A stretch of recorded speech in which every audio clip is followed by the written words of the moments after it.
ፍልስጤማውያን ክርስቲያኖች በዓለም ላይ ካሉ ጥንታዊ የክርስትና ማህበረሰቦች መካከል ቀዳሚዎቹ ቢሆኑም አሁን ባለው ፖለቲካዊ ትኩሳት ውስጥ ግን መኖራቸውም ሆነ የሚደርስባቸው መከራ ሆን ተብሎ እንዲረሳ ያደርጋል።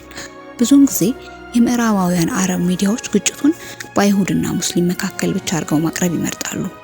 በጋዛ የሚገኘው የቅዱስ ፓሪፍሬስ ሳንት ፓሪፍሬስ ቤተክርስቲያን በቦምብ ሲመታ ያየነው ሀቅ ነው። ይህ ቤተክርስቲያን በዓለም ላይ ካሉ ጥንታውያን ቦታዎች አንዱ ነው። ነገር ግን እነዚህ ጥቃቶች ሲፈጸሙ በስህተት ነው ወይም ታጣቂዎች ስለነበሩ ነው በሚሉ ምክንያቶች እንዲሸፈኑ ይደረጋል።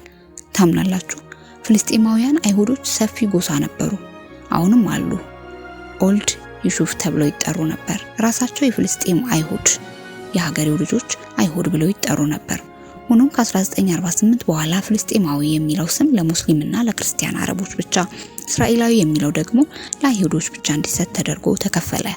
ይህም ፍልስጤማዊ አይሁድ የሚለውን ጥንታዊ ማንነት በፖለቲካዊ ትርክት እንዲቀበር አድርጎታል። በክርስቲያን ማህበረሰብ ላይ እየተደረገ ያለው ይኸው ነው። የልብ ጉዳዩ የድንበር የባለቤትነት ሰብአዊነት እንጂ የሃይማኖት አይደለም። ፍልስጤም ህዝብ ሰፊው ክርስቲያን ቢሆንም እኛም ሆነን ማንም እዚያ ቦታ ቢገኝ የጥቃቱ ሰለባ ይሆን ነበር። የፍልስጤም ጥያቄ እኔ ከማን ጋር ሰግዳለሁ ሳይሆን ይህ መሬት የማን ነው፣ የመኖር መብቱ ሴት አለ የሚል ነው። ክርስቲያኑም ሙስሊሙም ወይም ምንም አይነት እምነት የሌለው ፍልስጤማዊ ቤቱ ሲፈርስ ወይም መሬቱ ሲወሰድ የሚደርስበት በደል እኩል ነው። ጥቃቱ አድሎ አያውቅም። ጦርነትና ቦምብ ሃይማኖት አይለዩም። በጋዛ ወይም በዌስት ባንክ የሚወድቁ ጥቃቶች የቤተክርስቲያን ታሪካዊ ግንብም ሆነ የመስጂድን ሚናራ እኩል ያፈርሳሉ። ይህም የሳየው ግቡ ሃይማኖታዊ ሳይሆን ጂኦፖለቲካዊ መሆኑ ነው። በጋዛ የሚገኘው ቅዱስ ፓሪፍሬስ ጥንታዊ ቤተክርስቲያን በቦምብ ሲመታ በውስጡ ሙስሊሞች ክርስቲያኖችም ተጠልለው ነበር። ቦምቡ ሲፈነዳ ደሙ የፈሰሰው የሰው ልጅ እንጂ የሃይማኖት ተቋም አልነበረም። ጉዳዩ የሰው ልጅ በገዛ መሬቱ ላይ በነጻነት የመኖር ተፈጥሯዊ መብት ጥያቄ ነው። ለዚህም ነው ማንኛውም ኦርቶዶክስ ወይም ካቶሊክ ቤተክርስቲያን ከጥቂት ቡድኖች በቀር ቢሆኑ ጽዮናይዝም እንዲሁም የክርስቲያን ጽዮናይዝም አይዲዮሎጂን የሚደግፉት። በኦርቶዶክስና በካቶሊክ ትምህርት እስራኤል የሚለው ትርጓሜ ከብሔር ወይም ከመሬት ባለቤትነት ወጥቶ ወደ መንፈሳዊ ትርጉም ተቀይሯል። ቤተክርስቲያን ራሷ አዲሷ እስራኤል እንደሆነች ይታመናል። ስለዚህ አንድ ፖለቲካዊ መንግስት እንደ መጽሐፍ ቅዱሳዊ ትንቢት ፍጻሜ አድርጎ መመልከት በነገረ መለኮት ወይም ቲዮሎጂ ደረጃ ስህተት እንደሆነ ይቆጠራል። ኦርቶዶክስና ካቶሊክ አብያተ ክርስቲያናት በፍልስጤም ምድር ላይ ጥንታዊ ማህበረሰብና ገዳማት አሏቸው። እነዚህ ምዕመናን መሬታቸው ሲወሰድ ሲሰቃዩ ያዩ ይህን ድርጊት መለኮታዊ ፍቃድ ነው ብሎ መቀበል ከክርስትና የፍትህ አስተምሮ ጋር ይቃረናል። ክርስቲያኖች ሁሉ እስራኤልን ይደግፋሉ የሚለው ትረካ በሚሊዮን የሚቆጠሩ ኦርቶዶክስና ካቶሊክ ወንጌላውያን ክርስቲያኖችን በተለይ ምስራቃውያንን ድምጽ የሚያፍን የፖለቲካ ስሌት ነው። የአይረኒ ኦፍ ሂስትሪ አንድ ነገር አይካድም። ጽዮኒዝም ግፍና በደል የወለደው ከሞት ከማንነት ከዘር ጭፍጨፋ የተረፈ አብዮት የወለደው ነው።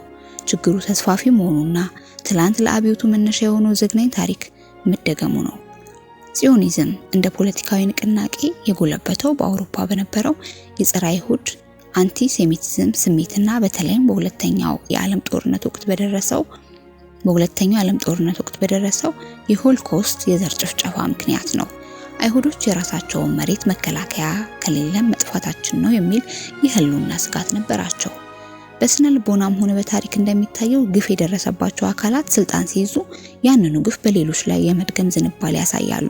የጽዮኒዝም ትልቁ የታሪክ ምጽአት ወይም ፓራዶክስ ራሳቸውን ከዘር ጭፍጨፋ ለማዳን የተነሱ ሰዎች ዛሬ በሌላ ህዝብ በፍልስጤማውያን ላይ ተመሳሳይ ግፍ፣ መፈናቀልና የዘር ማጥፋት ድርጊት ሲፈጽሙ መታየታቸው ነው። ፍትህ የጎደለው መፍትሄ ሌላ ግፍ ይወልዳል የሚለውን መርህ ነው የሚያሳየው። ለአይሁዶች ደህንነት ሲባል የተፈጠረው መዋቅር ሌላውን ህዝብ አደጋ ላይ የጣለ ትላንት የተቃወመውን ዘግናኝ ታሪክ መልሶ የደገመ ሆኗል።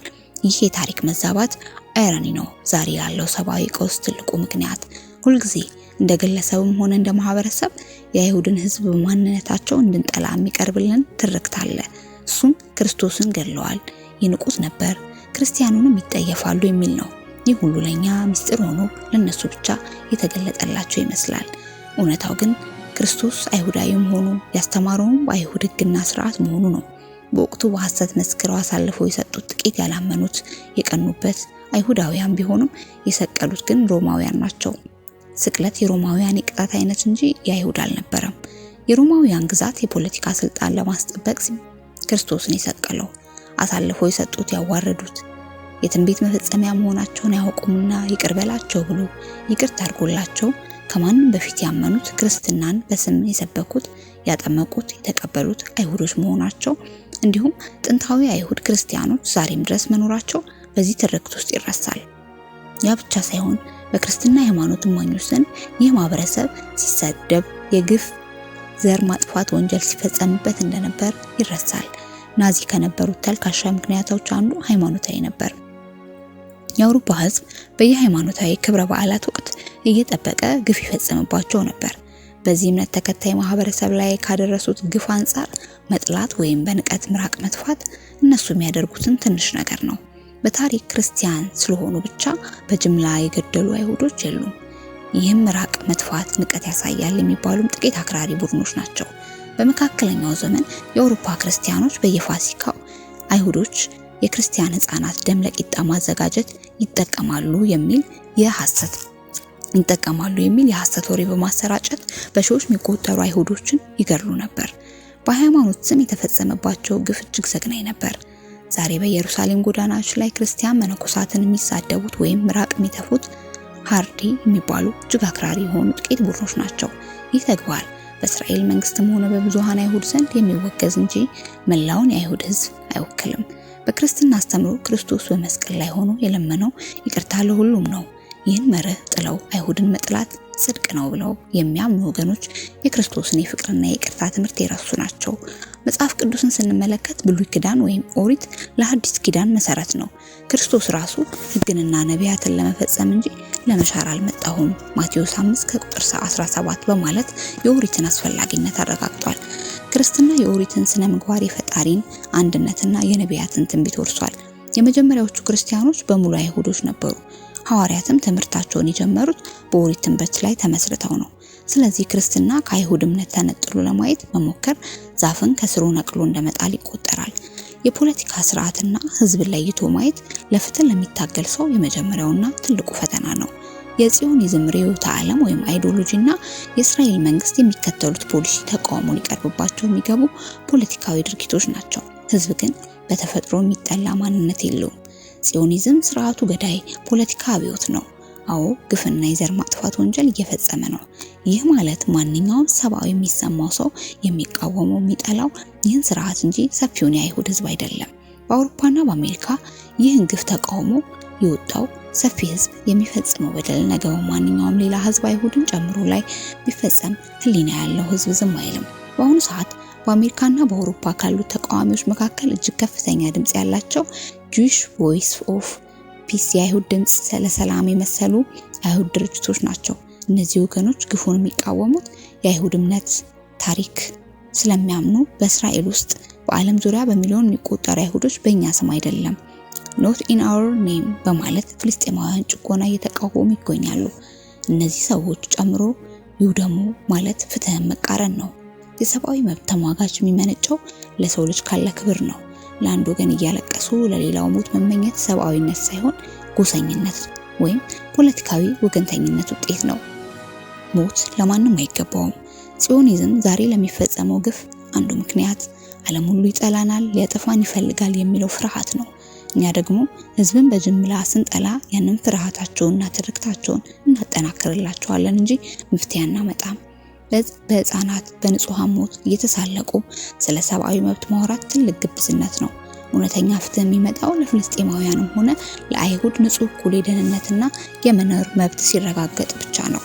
ስርዓትን መቃወም ግዴታ ነው፣ ህዝብን መጥላት ግን በሽታ ነው። አልፎም በጉዳዩ ሚዛናዊ ለመሆን ህዝብን ከስርዓት ነጥለን ለማየት ስንሞክር ለምን ጽንፈኝነትን የጅምላ ጥላቻን አልተጋራችሁም ተብለን እንወቀሳለን። ማህበረሰብን በማንነቱ ምክንያት በጅምላ የሚጠላ ለአንዱ ህፃን፣ ሴት፣ አዛውንት ንጹሃን መድፈር፣ መገደል እንዲሁም በማንነታቸው የሚደርስባቸው በደል አዝናለሁ እያለ ጠላቴ ለሚለው ህዝብ ግን ይህ ሲደርስበት የሚደግፍ ደስታውን የሚገልጽ ሰው ስለምን ሰብአዊነት ሊያስረዳ ሊያስተምር ሞራል ሊኖረው ይችላል? ጽንፈኞች ያላቸው እዝነት የተመረጠ ነው። ለራሳቸው ወገን ሲሆን ሰብአዊ መብት ይቆረቆራቸዋል። ለጠላት ወገን ሲሆን ግን የህፃናት ሞት ፍትህ ይመስላቸዋል። ይህ ሁለተኛ ደረጃ ደብል ስታንዳርድ ሰብአዊነት ሙሉ በሙሉ የሚንድስ ነው። ሰብአዊነት ለሰው ልጅ በሙሉ የሚሰጥ እንጂ እንደ ፖለቲካ አቋም የሚከፋፈል ኬክ አይደለም። የትኛውንም ህዝብ ማህበረሰብ በማንነቱ አንጠላም። ህዝብና ስርዓትን መለየት እንችላለን ስንል ይህ ቅር ካለ የኛ ችግር አይደለም። በሽታን ከኛ ርቀህ አስታም